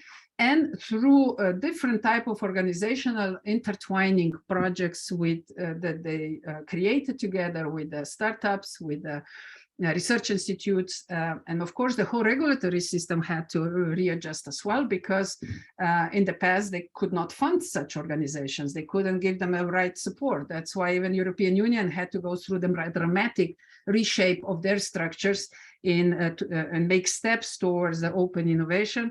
For example, with the Innovation Council, with the new types of funding, which is like European Innovation Fund. And we see that at the edge of all that, a new disruptive innovation agency in Europe has been established called JEDI, which is the PPP, and is trying to address the weak points of the innovation ecosystem of Europe to bring more excitement and more moonshine projects on board. Those that politicians don't even dare to support in the early phases, but they can, and create this excitement that is so much missing in the EU ecosystem. So just to conclude this evolutionary approach, I call this thinking environments, and humans finally get a bit more value. So they're called human capital, but you know what happens with capital? Capital has to be exploited. They have to deliver the value. It has to really be pushed in order to create expected value add. But that is already a challenge for innovation. But what do we see in emerging now in this chaotic stage, but at the same time, very exciting stage of human history, in a sense of finding the pathways to more sustainability, coexistence, finding the path to away from conflicts and into the collaboration, cooperation, co-creation. We started to see that loose structures were formed. I call them soft, self-conscious environments, where really the challenges are bringing people together, not only within the organization, but outside. And the core tool for that are communication tools, are sharing the common pathways forward, sharing the common vision. And all of a sudden, we realized that for that, to imagine the future, to dream together, you know, a famous saying that if I dream together by myself, I dream, but if I dream collectively, I create. And really create these loose structures, dynamic structures that are able to readjust, able to respond really fast, that are sensitive for a broader perspectives, also for cross-generational, cross-civilizational, cross-geographical integrations of different minds. And for that, they are awakening intuition that can tap into collective consciousness as well. We know that science proved now that intuition is no longer just a something imaginable for a spiritual world, but it's a concrete tool to tap in the collective and to understand better and easier how the collective works, and be able to find the space within that for yourself as well. So here I'm offering the structure that, and if you want, these 63 different elements that need to be changed in order to move along this evolution. But for my core message is, companies are going through the evolutionary phases too, and you cannot jump forward. If you want to build on innovation, Then you have to reshape the company to be able to respond to the innovative spirits, or actually creative spirits. Innovation is a side product of human creativity. Technology cannot do it. We've heard that today. Technology is a tool, but in corporate environments, we have to then integrate the previous value creations as a supporting tool to the new one. So basically, innovation cannot flourish without a good control over quality and productivity. And that is a very, very strong message. Otherwise, of course, we can generate many new ideas, but we will fail because of the expenses, because of the poor quality, and the market will respond. So I'm not sure how much more time, Nina, I have, probably none. Yeah, thank you. It is really interesting. Unfortunately, we are a little bit, lack of time. So I would propose that we just spare some minutes for Q&A, when we could open some conversation. And of course, you can take some more for your, just to go through the red thread of your presentation, because I know it's really valuable to hear all that. Because you asked, we are across the time limit. Okay, so I should finish then at this point, and then let my colleagues to continue, and we'll see where the conversation will then take us. So maybe later on in the discussion, we can address also the concept of mass innovation. Thank you. So mass innovation definitely is something that we could address, and I think it goes also really well hand in hand with the question which we parked from the previous block. Thank you, Violeta, very much. It was really impressive. There are definitely some takeaways, important takeaways for all of us listening to your messages. And what you said, it's also, we can connect very well with our last guest, with Mr. Nick Richmond. So I would like to introduce him also. Nick Richmond has a really great passion for designing thriving and high-performing organizations by creating healthy and meaningful work for people. Nick is a director and organization design lead for Tricordant, an organizational consultancy, and has led the European Organization Design Forum network community since 2012 already. Nick also works across multiple sectors and often uses playful interventions to enable meaningful experiences and release also people from their organizational constraints. Welcome, Nick. Thank you so much. Thank you so much for the time and being able to come and speak to you. I titled this presentation "Designing in the Fog," just because if you've listened to all the other speakers, it's just really apparent that we're in a time when it's not easy to understand where the world's going, and we don't even know what may be happening tomorrow. And so we really are in a bit of a fog. And so we've got to think about how can we design in that fog? How do we create our organizations, change our organizations when you don't know what's really happening tomorrow? And each of the speakers have highlighted particular things around innovation. And I'm going to pick up on a few of those threads as well. But one of the things that I've particularly been asked to speak to is around organization design and development trends. And you've been hearing some of these mega trends that some of the speakers have been talking about. This image represents some of the organizational responses to these trends. And on the left-hand side, you can see there a set of blue boxes that are saying less of at the top. And then on the right-hand side, there's darker blue boxes saying more of. And this is really suggesting that there's a less of, for example, in the organizational structure, less of hierarchy and business functions, but much more towards project squads, teams, and shared services.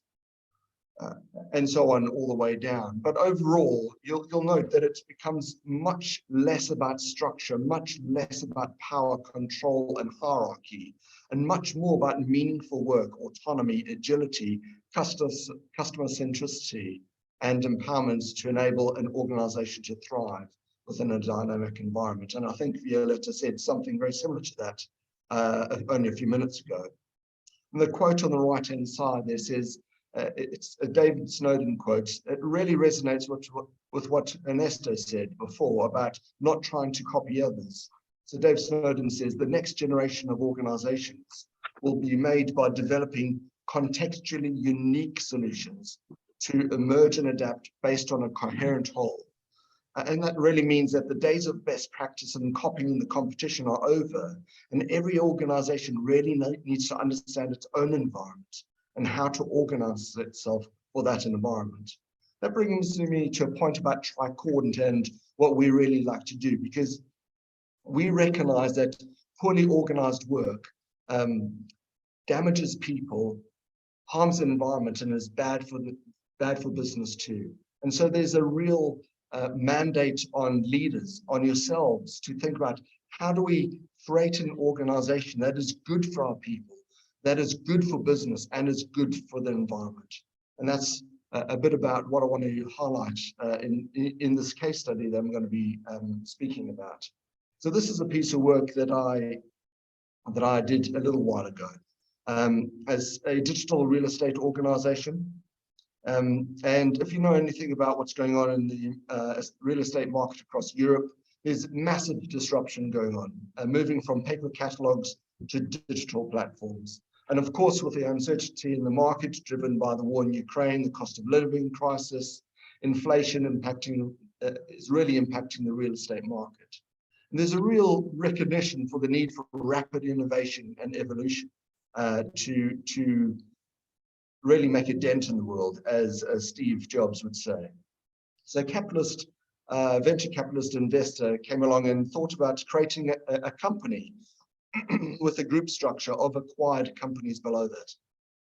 And at group level, they thought about, well, let's bring centers of excellence together from each of those individual companies around platform, around digital product and analytics and growth marketing functions. Then the remaining companies in each of the countries were really sales organizations. And I'm going to highlight a few key points through this case study about the trends of organization design and development. So my first point is, as a leader, you need to create an environment within which your people can thrive, feel safe, and work. The real estate market is hyper competitive, together with multiple acquisitions going on, the whole-scale digitalization of work, the uncertainty of the war in Ukraine, formation of a group structure. The people in that organization were feeling lost. They're feeling anxious and really disconnected. And the company was at risk of losing its best people to the competition. So the advice given was to remember that the role of leadership, your role, is to create an island of sanity. It's recognizing the power and influence that each of us have, even if we don't have a leader title. This is about us and our compassion and our responsibility as human beings to create a healthy environment for our peers and for our teams. By doing this, we give ourselves and our people a place to cope, a place to feel safe, a place to experiment, and a community to connect with and grow. What does this look like? Well, maybe on a day-to-day basis. It may be as simple as agreeing a structure for the working day. It may be providing times when you're available, role modeling experimentation when no one else in your team will do it. It may be about keeping conversations focused on what you really can control and what you can do about it, as opposed to letting people get overly anxious about those things that are out of their control. My next point is digitize or die. That's very similar to Maron's point around evolve or be extinct. All organizations are digitizing, whether they like it or not. People are bringing in digital products into their workplace, whether it's a phone, whether it's a laptop, or whether it's bringing Dropbox in because there's no document management system within the organization. Like it or not, organizations are being impacted by these digital technologies. MIT Sloan Review highlights that there's two main routes to digitalization, one through customer experience and the second through operational excellence. So in the case study, the market had dramatically changed because customers had shifted away from paper onto online portals, wanting that immediate information to be able to compare alternate properties, to see what growth their property has made in value, or whether there's going to be shops or schools or gyms nearby the properties that they're looking at. This means this meant that moving from publishing paper products, which were distributed through shops and postal services, to digital platforms. And leaders needed to understand how to lead those digital transformations, bringing together the people and digital technologies to both improve customer experiences and the operational efficiencies. So the route this real estate company took was to headhunt some of the best people in the world.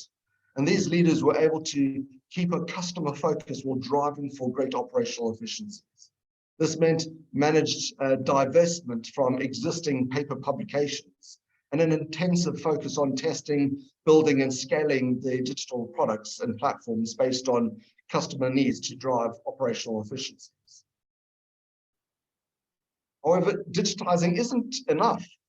Leaders must take an ecosystemic partnership view to consider how their organization, together with partners, can better serve customers. And I think we've heard that throughout the other speakers have talked about creating ecosystems, having partnerships, working with other innovative agencies to scale up those innovations. And in the case study, the partners would offer complementary products and services on the platform, such as offering credit score checks, an affordability calculator, mortgages, and then insurance products. So my final point is the innovation imperative, to stay ahead of the competition. And I think this is the same as what we've all been saying throughout this session. Organizations need to be able to industrialize their experimentation and innovation. The image here on the right-hand side is a generic innovation pipeline that the real estate company adapted. So applying analytics and data science to the data streaming from their platforms and merged together with their local sales qualitative data helped this real estate organization to understand the trends and changing market needs. Combined with that ongoing market research, organizational strategy, and open source innovation, allowed the organization to explore fresh thinking, creating new market campaigns, offering new or improving current or even discontinuing current products. This pipeline also used analytics and data science from internal processes to drive those internal operational efficiencies. So it wasn't just looking at customer experience, it was also looking at the internal processes and what data they could use to drive those efficiencies. So underlying innovation, the innovation imperative is discipline. It takes a huge amount of discipline to operate an agile enterprise, a huge amount of discipline to operate an innovation process like this one here, particularly around speed of decision-making, data-informed decisions, and resource distribution. Often people have a particular idea that they're really passionate about, but that idea just isn't good enough, and they have to be able to make a decision to say, not right now, maybe later we're going to redistribute that resources to other products that have a better opportunity. So for leaders, this is about having the discipline of a learning mindset, creating an environment which welcomes both experimentation to try new things and operational excellence to do things to Six Sigma levels of performance. Now, by now, you may be thinking, oh, hang on, you haven't talked about structure. I thought we talked about structure. Isn't org design about structure? Well, in dynamic environments like this, structure becomes less relevant. It's more about how people work together. And in fact, structure becomes more about where people are developed and are paid, while their work is about working in dynamic, multidisciplinary teams that ebb and flow with depending on customer needs. But for those who are desperate to know about what kind of structure we used in this one, you can see it, you can probably guess it. We developed and implemented a hybrid of the Spotify model and scaled agile to create their structure, which at executive level was in essence a functional structure. And that's what worked for them. So you may be thinking, well, that's great. That's a particular organization. I'm not in that sector. So what can I do to make a difference tomorrow in my organization? Well, first I'd say, trust your people. They've developed deep skills. They know your customers probably better than you do. And they really want to make a meaningful contribution. Second point is about create a healthy environment where people feel safe, have meaningful roles and can try new things. The next point is about considering how to digitize your organization. You must be focused on customer, have the customer centricity, and you must have an equal focus on operational effectiveness. You need to be able to look both ways. This may mean that you need to do some self-reflection as a leader. You need to think about how can I develop this ability? Maybe you're overly focused on one of those and not on both. Consider how you can enhance your products and services through collaborations. Again, this may mean further self-reflection because collaboration doesn't come easy to everyone. And my last point is to encourage, to stimulate, and to role model experimentation. Start small and within your control. Build confidence and innovate, innovate, innovate. Thank you. Thank you very much, Nick. This was also, again, very interesting messages, very interesting topic. I guess the time has come for me to conclude your messages all together. From Nick and Violeta, this is a hard task, hard thing to do. So how to summarize everything what you have said? I will try. I have 5 points, like key takeaways, which I will read. So I think that one of the important messages is, or questions, is how to integrate the innovation spirit in the organization. And that this is at least as important as innovation itself. Then the second message, the hierarchy or organizational structure as such is one of the important enablers or obstacles for innovation, but structure in a new meaning becomes less important, and it is more about how people work together. Then also organizational systems are on evolutionary paths, not only single companies, single organizations, but also organizational systems. So they travel from productivity to quality to innovation, and also final stage, intuition. Then also that not every organization is the same, and it operates in the specific environment. And one of the main goals is that each organization knows in the context in which it operates. Then also that one of the tasks or goals for managers should be to create an environment where people can really thrive, feel safe, and work, meaning also innovate and contribute. And last but not least, innovation is discipline. It is not chaos. It needs a lot of effort. And this is also something that we should keep in mind. It brings a lot of value, but it also demands some processes, some operational efficiency, and of course, combination with a learning mindset. So this would be my 5 cents in trying to wrap up your messages. And now I think we can start with Q&A session. There are probably lots of questions. So I will pass my word to Matteo.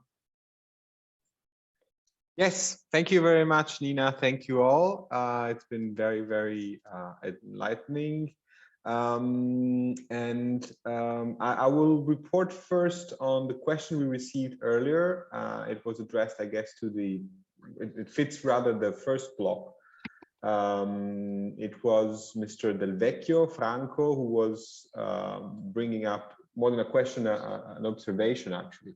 An example of an open innovation process that comes from public administrations, because the examples we've been hearing during the meeting concern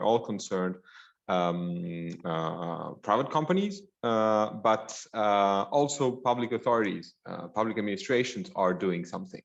Mr. Del Vecchio was bringing the example of the Lombardy region, the engine, in a way, the economic engine of Italy, and he was sharing with us a link that I will now put on accessible on the question and answers for everyone to have a look,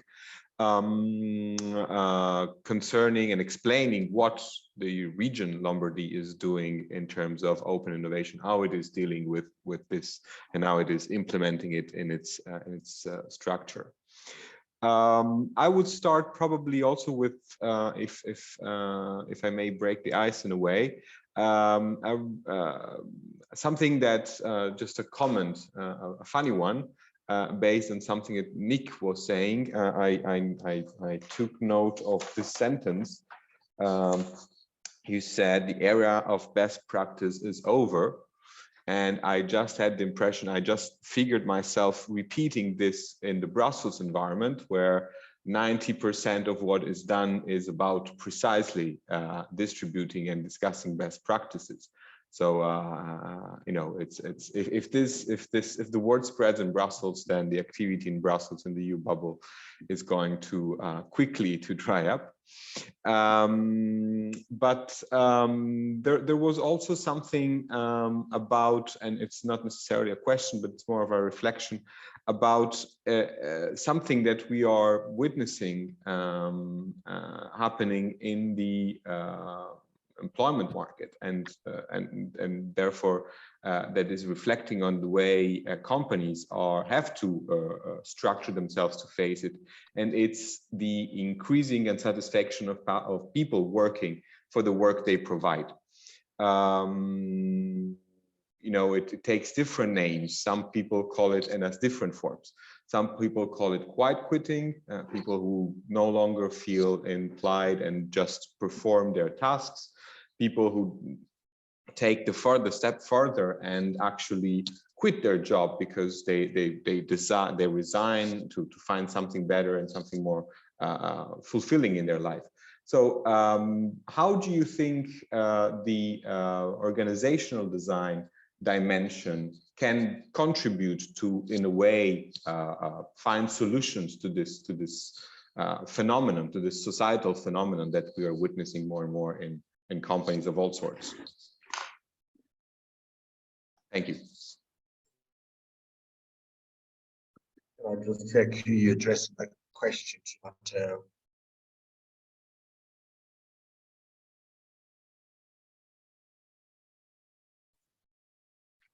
I can't see for this very moment additional questions. So maybe if any of you want to feel like start covering my observation. I would have additional question for Violeta, if you don't mind, Matteo. Yeah, okay, yeah, of course, because I was so you know, we needed to rush further. So Violeta, I still would like to hear from you. Could you share with us, what did you observe in your rich career? How should we understand this transition and transformation, which we are very often talking about? Is it a solution to concrete problems of today? Or should managers, let's say leaders, explore this question further and also look further, let's say beyond next year? So what are we designing and transitioning for? Well, thank you for this question. We are actually facing ourselves in an interesting sort of almost catch-22, but it seems like it. In fact, it's not. The challenges that we're facing, the climate change that is happening, all the repositioning of global powers, the entire planet is being claimed for. So there is no room for movements that were so natural to human race in the past. So we need to reinvent also our way of responding to these challenges. We need both. We need very long-term vision. As a commissioner, I was very much, and many of my colleagues as well, we were working in the framework of 30 years. So in 30 years, you can see some changes, not only starting, but also being implemented and deliver the actual results. For example, you cannot expect that there will be 0 fatalities on European roads in 5 years, but I can imagine implementing the right action plans to get it done in 30 years time. So one thing is this bigger perspective that, of course, all the stock exchange companies cannot even afford to think of because they're forced to deliver on a quarterly basis. But that doesn't mean that these short-term steps are not equally needed and short-term deliverables are equally needed. So this balance between long-term and short-term, as we now see on the development of social frameworks, we call it globalization. So the impact of local environments with a global perspective, the impact of long-term short-term perspective within the long-term vision. And we have to start acknowledging and also actually start developing the value set that embraces these long-term visions as well. So for that sake, I wouldn't talk about transition anymore. I would invite us that we talk about reinvention of ourselves. So reinventing constantly, reinventing the way how we understand the situation that we are in and reinventing the way how we respond to it. And that's, I would just refer to what Nick was saying, that for that new dynamic structures, which we still can call them structures, that are actually networks, network of the networks, and managers and leaders are no longer leading per se, but they're actually holding space for an emergence of new to take place. They're holding space to really supply with the necessary tools, with necessary incentives, with necessary motivations, but allow the emergence to take place because that's where the richness is. Through that, we see it. I mean, this has been already experienced on many levels globally. We see that competition is giving way to collaboration. Competition is being nowadays a destructive force because it's forcing others to compare with somebody who has the leading role. But of course, you can never win over that because you're different. So acknowledging these differences and engage them in collaborative solutions, in co-creation processes. This is where I see a huge potential that hasn't been tapped into through the corporate world. Instead of quarterly planning, as I said, focus on the real needs of the selected customers and segments and build on a long-term relationship that takes maybe years. And be proud ancestors of the future generations. So not just deliver everything that human mind can produce, but have this exercise of thinking about the consequences. We lost this critical mind to assess. And that's why we are in troubles like we are right now. Instead of being ready to respond to the climate change, which is part of the natural cycle, and we speed it up with our behavior to the point that we can no longer readjust and be able to develop resilience models, because we know that this will happen no matter what we do today. So are we ready for that? This is where we need managers to activate more, not just to use opportunities, but also to deliver solutions with responsible connotation. And last but not least, know that everything is connected, including thoughts. And this is a great opportunity for humanity. I believe we have to give ourselves a chance to really expand who we are instead of replacing us with technology and moving to transhumanism, who's been so broadly now communicated, and believe we have a much better future with expansion of human capacities on its own. If I may, maybe I can add a bit on top of what Violet just said, but maybe with a slightly different angle. Obviously, we're not fully in the sustainable or world. However, what I can say first is that all our clients have this challenge in mind, where there's no single client corporation that is not thinking of how to be more sustainable, how to transform themselves to be more sustainable, which business they can create to be more sustainable and answer those challenges that we all face. I think also what Violet said that was very interesting is the network, right? You cannot do open innovation in a good way if you don't have a good network or ecosystem, more actually ecosystem, external ecosystem, but also the internal ecosystem. So, and actually this is also touched upon a bit the Lombardi question, meaning the ecosystem involves startups, corporations, governmental agencies, can be local, can be national, can be European, and you need to play with all those, right? So, and you need to be able to leverage all these network and people, because sometimes, as Ernesto Chorra said, sometimes you don't even have the skills inside your company, so that's where you go and seek outside, right? So again, collaboration, as Violet said, right? So it's true also that we see more and more collaboration, mainly in the new market, right? So because when it's not a market that's out there, you have a bit of room to collaborate. If you think of blockchain, I'm not talking about here the big Bitcoin, but blockchain, you have many corporations that are collaborating together and are competitors elsewhere. So yeah, just to touch point on a bit on those questions.